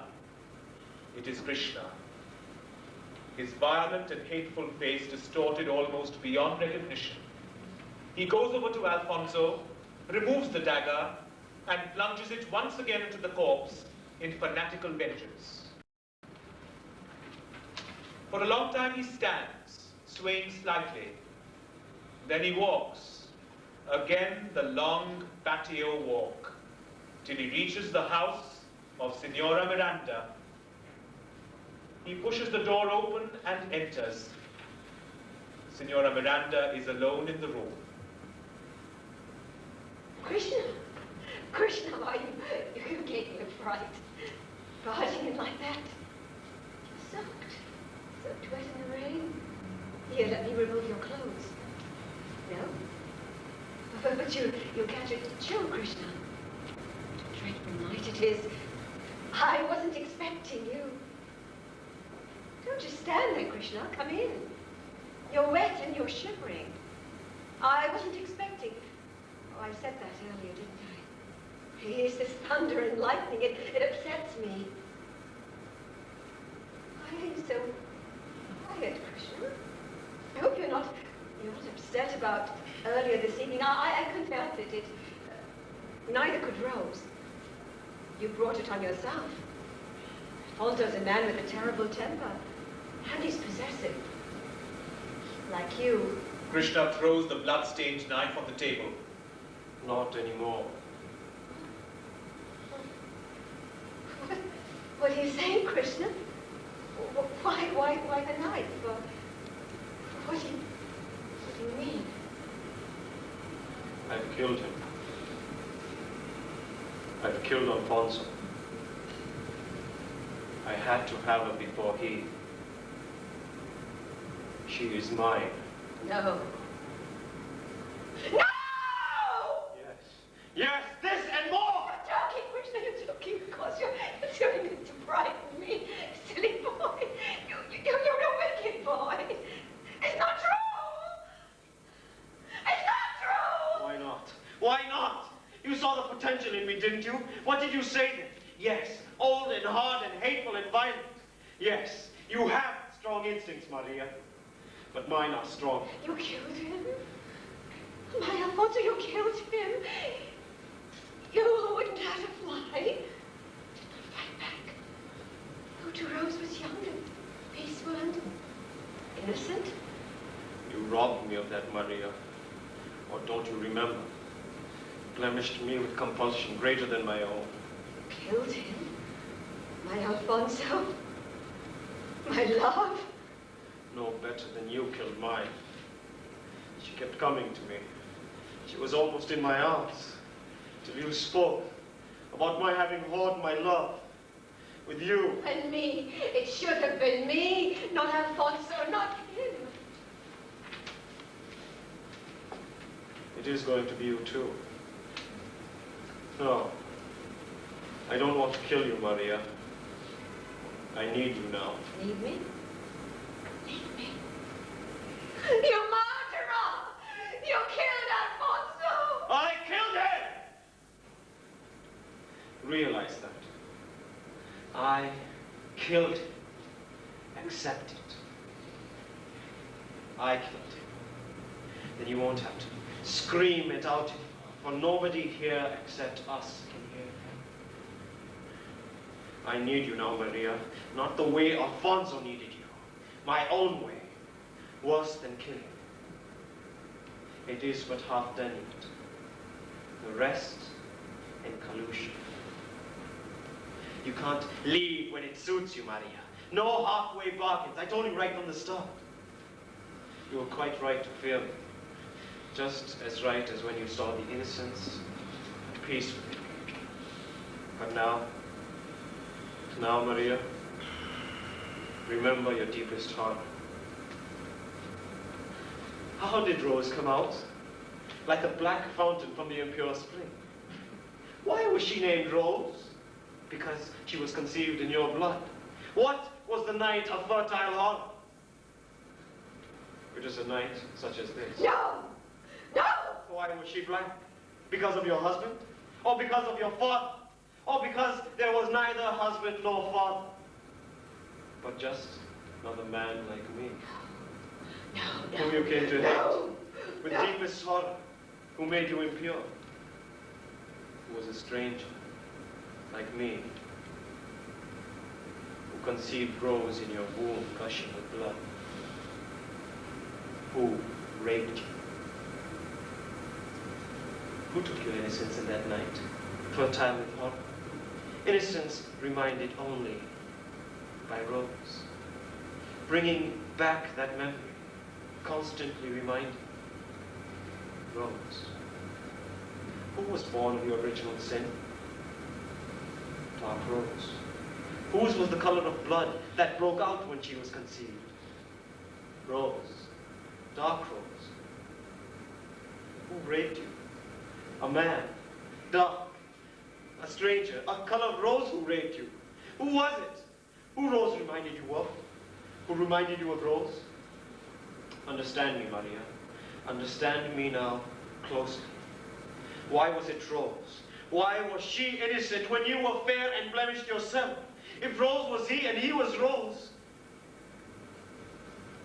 what would be the best vengeance? A nail for a nail and a tooth for a tooth? That which cannot remain innocent any longer is blemished. So you, Maria, not I, started the game. Dangled Rose before us, not through competition for you, but for her. Made us whore with you, not for yourself, but for her. Used us not to rape one who had already been raped, but to rape one who had not been raped. Who constantly reminded you of your former self, whom you wanted also on your point of equalization. Who was taught not to be touched, so that the experience of the rape would be a real one. Rose. Maria, single your intentions. Use me a step further. Pour your hate not on me, but on Rose. Relieve yourself of this guilt through Rose, for she was the cause of it all. Then remember, did she scream like you? Feel your pain and horror? For only then she becomes you. He takes her gently by the hand, and they climb the stairs together to Rose's room. He enters the door.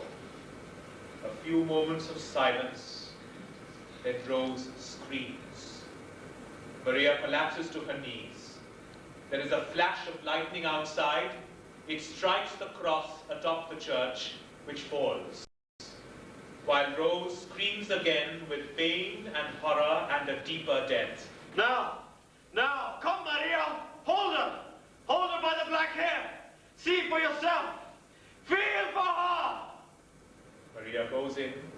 The scream itself reaches a pitch of insanity, then goes dead in the faintest of sobs.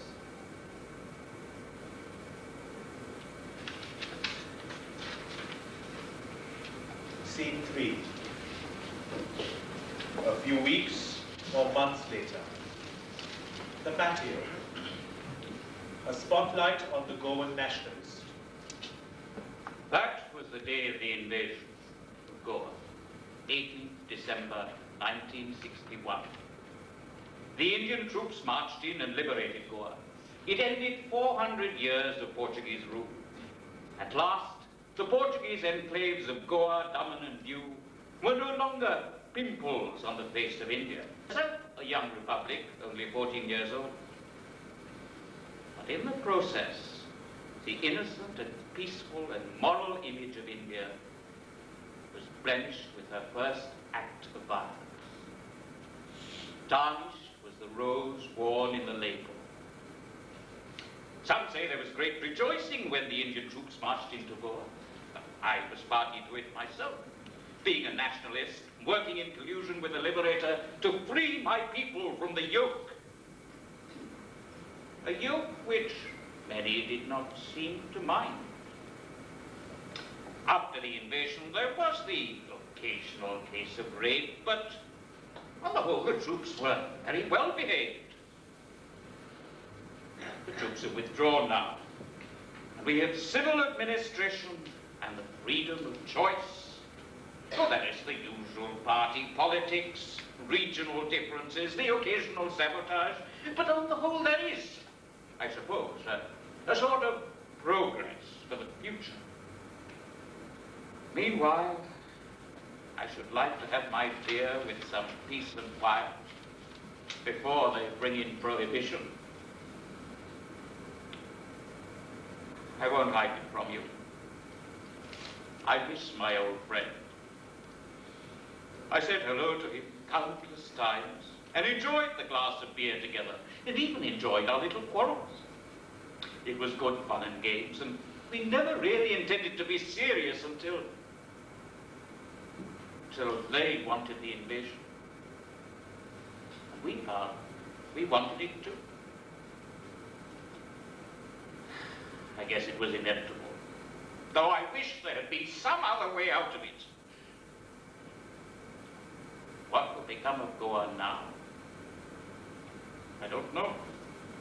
Tourists will come and industries will develop, and this pleasant, sleepy town with the Portuguese atmosphere will develop into an Indian metropolis, giving opportunities to all.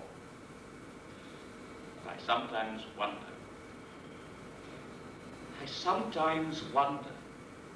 what will become of that stranger, that invader, that liberator, who will now have to find his own peace within himself. Lights open on the patio. The bench sitters are all present, except that the Portuguese are no longer there and have been substituted by their counterparts. Where the Portuguese administrator was sitting, there is perhaps the village sarpanch, another Goan nationalist in the company of an Indian wearing a Congress cap. They come over and they sit down on the same table as the first Goan nationalist, but he picks up his glass of beer and moves over to another table. In place of the Portuguese vicar, there is perhaps a Goan vicar or a Catholic vicar from some other part of India. He seems to find nothing in common with the Goan Hindu. The old woman and the old man are also sitting mutely with long forlorn looks. The old woman turns around and looks up at the church top where the lightning had struck the cross on the night of the invasion. The old man looks up too. Perhaps the cross has not yet been replaced, or perhaps it is still under repair. Incidentally, the statue of Vasco da Gama is now being replaced by that of a man in a loincloth. There is none of the animation and gaiety of the first scene, only estrangement. And after a while, all the occupants leave, and darkness settles once again, somber and heavy. There are indications of thunder and lightning. The rain falls, the thunders come loud, the lightning flashes. The back doors of the bar open, and a drunk with dark collar turned up, bottle in hand, reels outside the door. One recognizes the remnants of Krishna's face. It is sapped and withdrawn and degenerated, burned within its own fires of hell, hate, and violence. He looks across to the balcony, which is empty and desolate. He hesitates. He withdraws into the shadow upon hearing the sound of a mouth organ. It is a macabre melody played by the smuggler, who dances insanely in peculiar soliloquy on the patio. His once smart clothes are themselves in shambles. Unknowingly, he moves close to the shadow and gives out a yell on finding Krishna hiding there. Oh, Christ! You scared me. Hiding like a scarecrow in the dark. I'm easily frightened, you know. Bad enough having this weather like that night without having you playing hide and seek. Anything left in that bottle, friend? I'm a scavenger, you know. Like a cat that goes to a dustbin and pulls out for herself a bony fish. I'm a parasite too, ambidextrous, who can live off anything or anyone, misery included. Are you in need of anything, friend? Because I'm here to supply it for a fee. No more shady smuggling left for me. So now, I'm the tourist guide of the seamy side, the industrial licensor with the greasy palm, the political promoter with promotional prospects. You see, I've got the talent for survival. I'll be frank, I look upon you as a prospective customer. As I said, I trade in all. Name your specifications. I know every sewer in town, from the mucky to the sophisticated. What do you want? Krishna points across to the balcony. Oh. There. There. You sure it's there you want to go? I've got many more places to show you. Gayer, better places. You don't want to go there, friend. Why not? Because they're not normal anymore, that's why. Who? Well, sure, the young one and the old one. Something seems to have happened that night. No one knows. Her friend, the Portuguese, was killed in the invasion. She, the older one, went crazy. And the other, the younger one. Yes. Why do you want to know? Krishna lets out a cry and clutches him by the throat. Let go! Let go! You crazy too? What happened to the girl? I don't know. Why don't you see for yourself? I can take you there. I'm a stranger. That's all right. The stranger, the better. I don't want to be seen. But you want to see, eh? And you want something more. Something more every time. How would you know? I know. I know. It happens every time. The lights are low. You won't be seen. You won't be recognized. I assure you of that. And you'll be able to do whatever you like, whatever you like. That's part of my business, my service. The balcony is bare. What matter? Sometimes there are ghosts, they say, that whisper through the night, clear as a silvery shaft of moonlight in that balcony bare. The house is quiet. There is no longer the need for any words. They do not talk to each other. They only see each other as patches of darkness. Yet, they are aware of each other's presence. I want her. I want her. Come with me. No, It is a long walk across. They're sitting, they're watching me. They want me to take the walk alone, but I can't. I can't anymore. Who's watching? There's nobody there. I want her still. Then come. Follow me. Lurk in my shadows, you won't be seen. Do what you want under the cloak of my shadow, you won't be seen. Under my cloak, like my shadow. Easy to become like me. Ambidextrous, an instinct for survival. No past or future.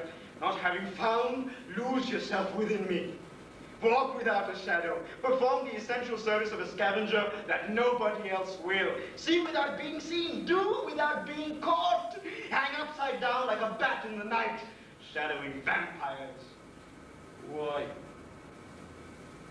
Why, I'm your friend, brother, myself. We are substance and shadow. I can merge myself within you. He darts behind Krishna in the darkness. Krishna looks around in panic. Looking for me? Within yourself? Like some devil had captivated you. Perhaps then there is yet another dimension. Yet another potential that does not rest on opposites. It has something to do only with you. Look at you now. Look at you. Your face, your hands, like mine. Look around for your shadow in the light. It's missing. Therefore, you become devoid of all substance, of the mountainous substance of which you were once so proud. Who are you? Get away. Get away! The shadow of the smuggler disappears. What's happened? Where are you? Why does my voice sound like yours? Or is it mine? Where have you gone, this part of me called substance? Why have even the shadows disappeared? Where are the sounds of ghosts whispering through the night, the sounds of lovers that died long ago? Is there then any resurrection? Did I not dig the grave, take her in my arms, and rape her? The scavengers do dig, don't they? For pieces of tarnished bone. They pick up pimps and whores for collusion, deception, and adulteration itself. Sometimes they pick up the remnants of their own selves. Limitless horror. Yes. I want her the more, dead though she dies within herself, living though she lives within me. Take me there. Take me there! The smuggler appears as though out of nowhere, playing his macabre tune on the mouth organ, like the Pied Piper. While Krishna follows, they merge within each other's substance and shadow, sometimes becoming one, and sometimes emerging as two, till they reach the house. Signora Miranda!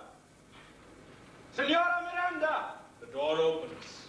Signora Miranda is standing there, haggard and considerably aged, with an air of complete distraction about her. Ah, Signora. I've got a customer for your house. Krishna cowers in the corner with his coat covering him. He's shy. He doesn't like lights. He doesn't mind mirrors around the bed, but he doesn't like lights.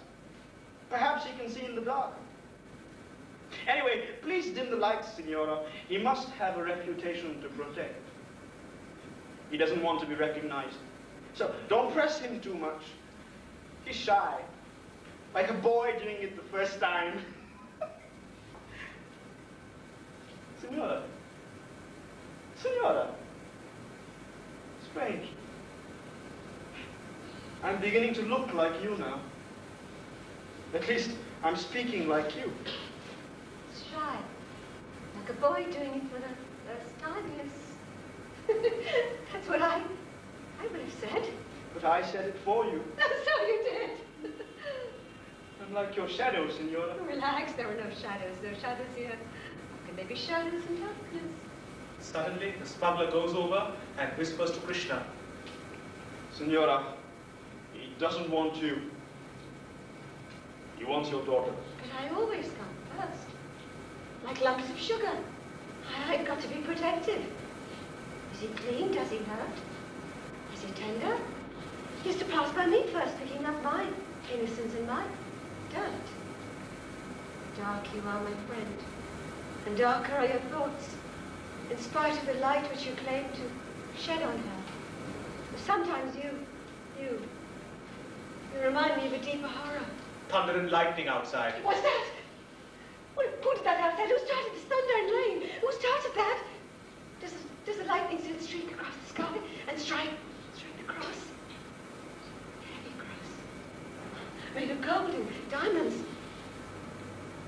Like white specters in the sky. I carry it to heaven every night when I go upstairs. My baby to sleep. Hold it tight. What's her name, Signora? What's her name, did you say? What's her name? That didn't sound odd. Is the way you call my name, Signora? That sounded odd. Not Signora, then. Just Signora. By itself. And made with rose, she's made of sugar and spice and everything that's really nice. And it'll only cost you 20 rupees for a single night. How old she's a virgin, I should know. I was there. I was there when innocence was born. You see, I taught her to be innocent. To fear the touch. To be afraid of peace. To have horror of love. Isn't that what a mother should do to equalize her love? You have made of her a whore. Clean to the touch, sir. Clean to the touch. It's an honest living. She protects me in many ways, sir. She tries them out first to match my innocence and beauty. She has a feel. A peculiar feel. That tells the truth. First of all, she waits and waits and waits. Lying there like some warm, tender animal. Not a horse, sir. I am that, but not her. She's Rose, and Rose is Goan, guys. Ah, yes, yes.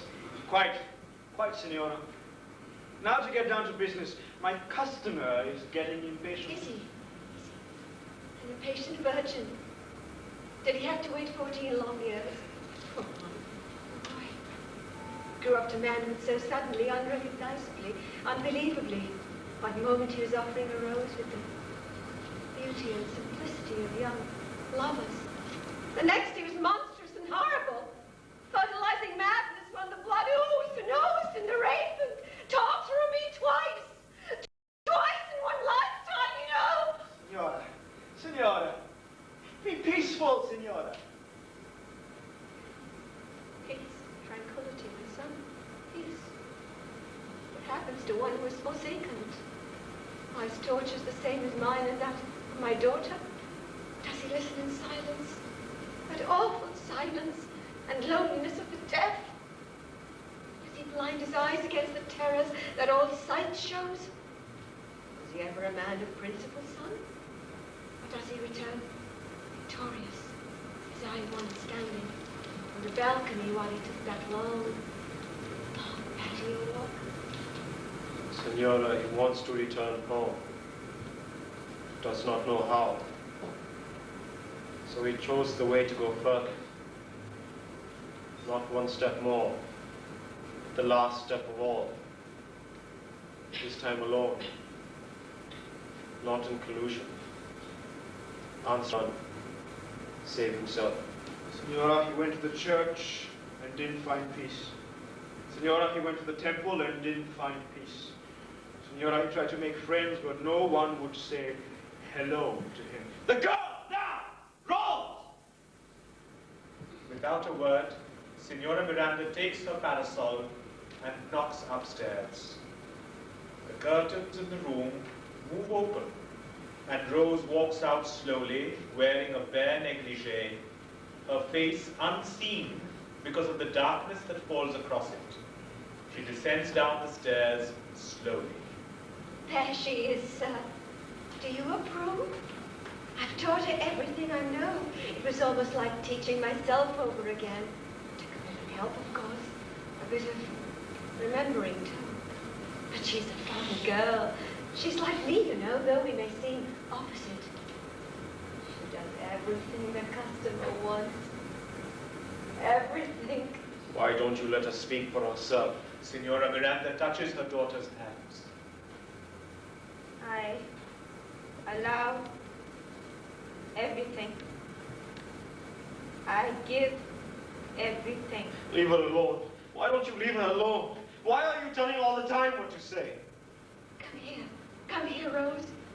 Come here. See, sir, she cannot hear. Read my lips, Rose. Come here, I said. Come here. Rose does not move. Well, why won't she come? What's that? What's she got across the eyes? Blind? Why? Can't she see? She can, sir. Then why the blind? She wants only darkness. She wants to hear only silence. But it won't detract from your pleasure, sir. She can still feel.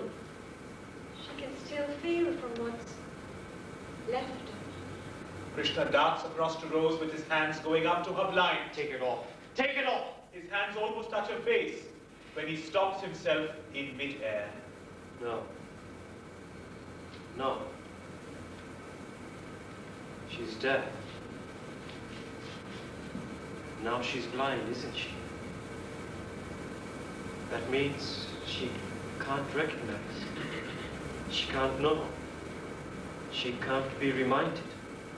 She can only give everything.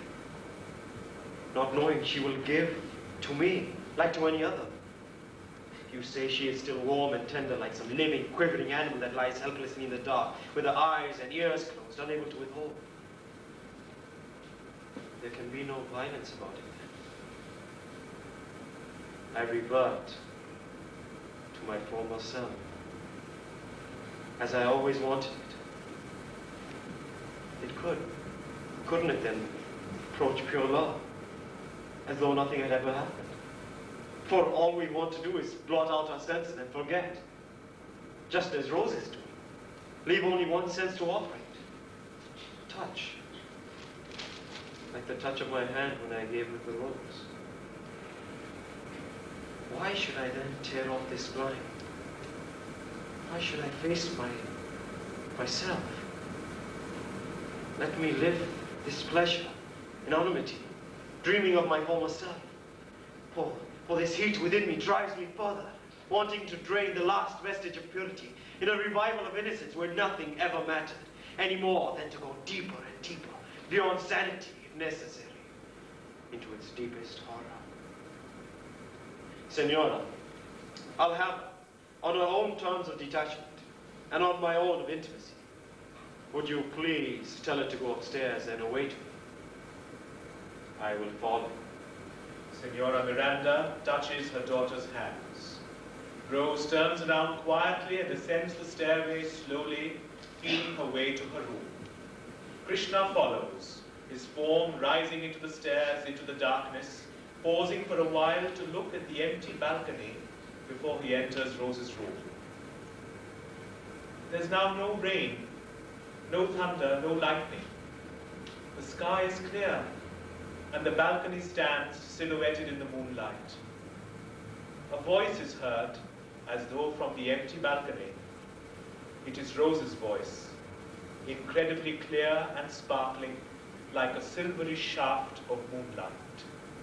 It's getting dark now. I can see your lips no longer. I do not know what you say, but my heart is full of love. The more for you are unknown to me, and I would love this secrecy, were it not for the absolute dread of this loneliness in the dark, when I can no longer see your lips and know not whether I whisper or shout in this stifling stillness. But when it's light, I know, for I can then see myself in other people's faces. I can see what I must be saying to them, for they can hear. Yes, that's my name. How did you know? Did I whisper it? Or was I screaming? No, don't touch my hand. Don't touch me. Touch me not, stranger, and I shall love you all the more. And I shall hate you all the more. Don't touch me. Don't touch me! Don't touch me! Mother, don't! Don't hold me in there, Mother, I live! Senora Miranda and the smuggler are already halfway up when Rose emerges, still with the blind over her face, her negligee torn and blood-stained. She runs to her mother. Take the blind off, Mother. Take the blind off! I want to see! I want to see! I won't have to wait any longer! Maria removes the blind. Slowly, Rose disengages herself from her mother's arms, walks back to the room, shifts aside the curtain, and Krishna's nude body falls out, a dagger in his heart. Curtain.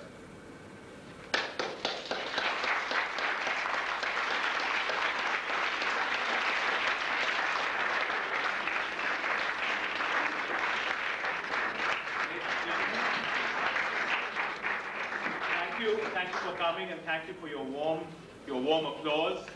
A few words, please. First of all, we must thank the Max Mueller Bhavan, Dr. Anna Winterberg, Mr. Nosherwan, and their staff for their incredible help, cooperation, their support. We must also thank Mrs. Suraya Currimbhoy and the Currimbhoy family for all the support and encouragement they have given us. And now I would like to thank my band of actors for all the work they have put into this, the long rehearsals. They have given of themselves unstintingly to present this play to you. It's my duty and my privilege to introduce each of them one by one. Zafar Karachiwala.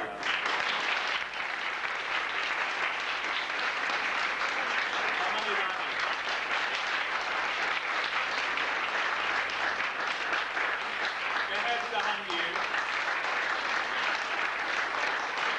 Sabina Merchant,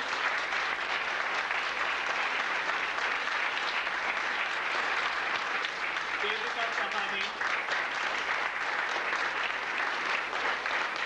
Nosherwan Jehangir, Dabas, Denzil.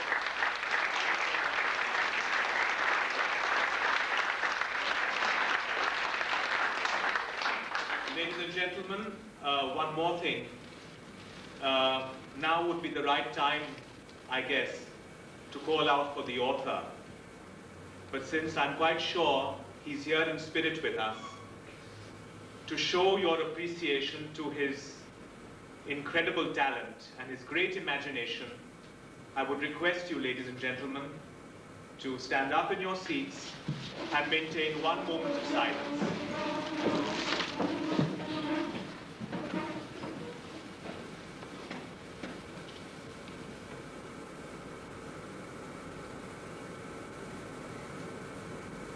Thank you.